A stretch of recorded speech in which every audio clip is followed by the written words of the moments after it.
Hello, and welcome to this week's podcast, ladies and gentlemen and everyone in between, this week's episode of Author Talks. And I wonder if I'll ever get any better at the introductions for these. Probably not, unless I have some really stringent introduction, which I don't really feel like doing. You know how that goes.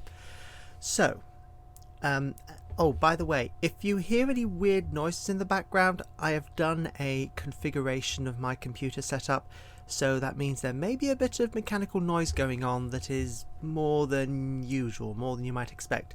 Apologies if there's any weird background droning.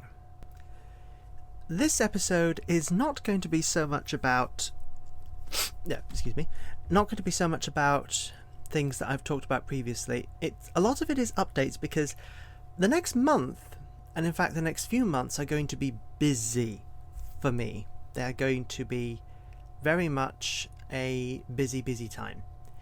First, I've got a holiday coming up, a holiday which is long overdue, because I have not properly, outside of going down to BristolCon obviously, I have not left home for truly extended periods of time since before COVID, which was now getting up sort of 3 years ago. And even before that, after my father died, and there was a necessity for me to be more around the house as we sorted things out. So, multiple years of not having a proper holiday. I mean, I've had days out, obviously, and visits to family, but not anything like what I'm going to be doing, which is a trip down to Lundy for 1 week. First time I've ever been to Lundy. Hope it's bearable, or even wonderfully enjoyable. The other thing is that the book prep is going to be probably kicking up a notch. There's stuff happening with the publisher that I need to be there for, and very much with it for. I will do my best to keep up my bi-weekly podcast episodes. That's something that helps keep me on track, because it's a consistent thing. It helps keep a schedule for myself, which is very important when you have a form of ADD, and which causes you to be naturally quite absent-minded and scatty. I mean, I'm sure people who have that particular condition will appreciate that can be a bit of a problem. The other things that have been going on is more personal stuff, like discovering that I have post-traumatic arthritis that has appeared in my ankle that I broke several years ago.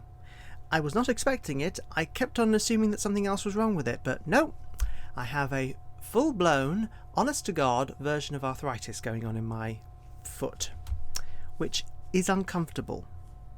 But thankfully there's local treatments that I can apply to it which will make it bearable. And given that I'm relatively young, it should clear up in a reasonable amount of time for that kind of condition, and I won't have too many long-term problems. I always knew I was going to be a bit of a crock in places just because of the stuff I've done over the years, but it's one of those things that really comes home to you when you think, I've got arthritis, even if it's a particular kind. It's a bit like when I started getting my first grey hair. One of my lighter coloured hairs, according to my sister, has turned grey. I'm only... oh, good grief. Or has it turned grey? I think it has. I'm only 29, so there's a factor there. I may be greying early, I don't know. Thankfully, I do not appear to be exhibiting any of the male pattern baldness that I could have potentially inherited from my mother's side of the family, so I still have a full head of hair. There is also the fact that I am starting on new projects for my writing, and prepping for more editing in the months and years to come, because this is the life of a working author, an author that has a publisher and an editor and schedules and deadlines. I've actually had to work with a deadline. I mean, it was a very simple deadline to meet, but still a deadline. That's not something I've ever really had to do before. It's exhilarating in a strange way. I didn't think it would be, but there it is. This episode is going to be probably a little shorter than usual and terribly rambling. It's also the, suppose you could call it, growing maturation of my brain. Because your brain doesn't stop maturing when you're out of your teenage years, far from it. I think it only stops maturing. I mean, you can carry on learning for the rest of your life, barring any problems with memory retention. But in terms of maturation, the chemical stuff that happens, your brain still goes through that up into your early 30s, from what I remember. And that's starting to happen. I'm starting to go through those last chemical changes. I'm broadening out a bit, in a good way. I'm just, and it's also starting to affect my perception of how I do my writing. Because I don't have any regrets about the cluster cycle that I'm in the process of publication at the moment. Far from it. Well, aside from the first book, which I am sick and tired of after all the work that I've needed to do on it with my publisher. But then I think practically every author has that moment where they come to despise their own work. The thing that is coming home to me is some of the stuff that I planned while in the middle of that rush to get that stuff finished, then coming back to it and realising, actually I've grown up to a point where I can write better than what I'd originally thought of as a good story. There's that kind of feeling of maturation. Let's call the whole thing off. But positive update, I am most definitely going down to BristolCon 2023. It is happening in Bristol at the... Okay, I'm going to have to look up where this is. I know where... The funny thing is, I know where it is in the city, but I can't for the life of me remember other things around that. It's my problem with names. I recognise faces, I recognise people. It's not BristolCon, it's BristolCon. But when I try to recall names, it's a case of I do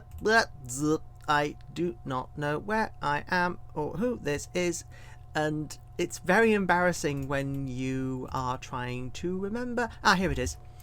The BristolCon this year is taking place, as per usual, at the Doubletree by Hilton Hotel in Bristolcon City Centre. That is actually what it's called. It's quite close to the Bristol Temple Mead station. It's on Redcliffe Way. It's a very large main road. There's a nice little... There's a park. There's... Provided Redcliffe Bascule Bridge is open, you can get... Actually, there's two bridges. Yeah, there's a few bridges that you can cross, and provided they're all open, you can get into areas with lots of lovely little eateries. I need to be a bit careful because of my sensitivities and allergies, but a lot of other people do not need to take that route. But yes, I am going down there. I'm definitely planning on seeing quite a few different events there. They haven't finished finalising the programme, and I suggested a workshop and hinted that I might want to run it. Well, not a workshop, a round table kind of thing, round table discussion. Don't know whether that'll still be going. It could be that they just throw it out because I'm a complete unknown. That is entirely possible. But, you know, it's that kind of thing. I will not hold it against them because I am quite the outsider. I mean, I've been going there for a good long time, but it's not the same thing. I mean, it's not quite as bad as it was when I didn't have a publisher at all. That was... I really felt like a bit of an imposter syndrome there. But it's a case of, well, yeah, I have a publisher, but I'm not actually published. I mean, I'm still not actually published. I probably won't be published until after the events have been and gone and happened. But it's something that gives me a bit more confidence about being there. It definitely gave me confidence about being there last year, I was actually able to talk at a participation thing. I also did an open mic reading the previous evening that went on for many minutes too long. I think I will spare them that probable problem. Just, I really felt embarrassed by the end, just thinking I've forgotten how long this section was, and I may have committed the sin of apologising to the audience about this being so long, but hey ho. I'm hoping maybe I'll run into Emily Inkpen there. That'll be nice. And I wonder if I'll run into Gareth Powell. Yes, Gareth Powell. Actually, I really do wonder who I'll be running into up there. It'll be nice. I mean, there's Anna Smith Spark, she's recently published another entry in her Grimdark Fantasy universe, which I do recommend. I definitely put my foot in it with her in regards to a lot of stuff. I hope she will see it as just me being clumsy and fumbling and not take eternal offence. Because there's this weird thing about our members of the family. We can end up taking offence quite easily. So I have an unfortunate sensation of, are people going to take offence just as easily? I mean, it's that kind of event. Oh boy, the problems of also having anxiety and self-confidence stuff going on. You never need to, definitely a feeling of really, I really don't know what to do. Hopefully I will know what to do when I'm there. When I'm in the day, it's not so bad. It's just when I'm thinking about it. Maybe it's one of those things. I mean, there's a wonderful video on Ask a Mortician, the Caitlin Doty, talking about, she can't appear on a live stream hiccuping away, but she's doing a vlog a week in her life, and she's noticed that she's not hiccuping while she's doing the videos, and she goes into a King's Speech kind of thing, which I don't know the reference for that. I tried watching the King's Speech and I found it very boring, and that sounds like something rumbling outside. No, it isn't something rumbling outside. That we're expecting a delivery. So as a case of, is there going to be a thing driving in? Who knows? Definitely that kind of stuff going on in my life, and I think that's really the kind of stuff that I wanted to talk about. Regarding the holiday period, it falls due during one of the weeks when I would be releasing a podcast. I will do my best to get one pre-recorded ahead of time, so that you have ladies and gentlemen, everyone in between, have something. And I do love playing with this nice little wooden, it's a letter opener carved like a fish. It's really nice. I think it's inspired by at least Polynesian carving. You know how things go.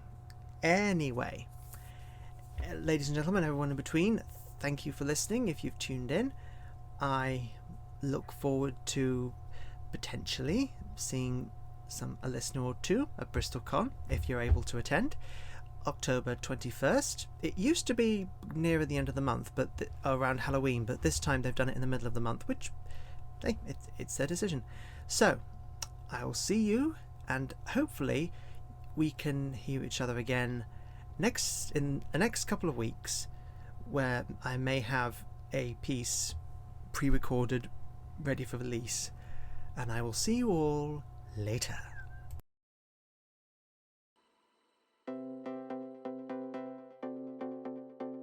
And it's something that allows me to keep communicating with the ladies and gentlemen, everyone in between, who tune in or want to not experience, who want to, I'm going to do this bit again. There's also the usual thing, why do I keep saying thing? I'm going to do this bit again. And the point of this ramble is that I'm going to redo this bit again. Oh, good grief. I don't think I've really done this many retakes, just this kind of thing, before. Okay. That's why. Big yawn. That explains it. Oh well, I need to get this done. Commitment and all that. I've just thought about this particular thing, and I sort of apologise for how rambling and random this episode was, and also how short, although maybe that was a blessing. Just a case of I'm tired, it's hot, I've got stuff that I'm prepping, and things that I need to think about. Also, neonicotinoid poisoning from tomatoes. That's a thing that happens. It's really unpleasant. It really screws up your head. Be careful what you eat. It can really I think one of the best pieces of advice I can give: watch what you eat. Watch where it comes from, and if it doesn't smell exactly like it should, just put it back down and walk away, because it's not food. End of PSA.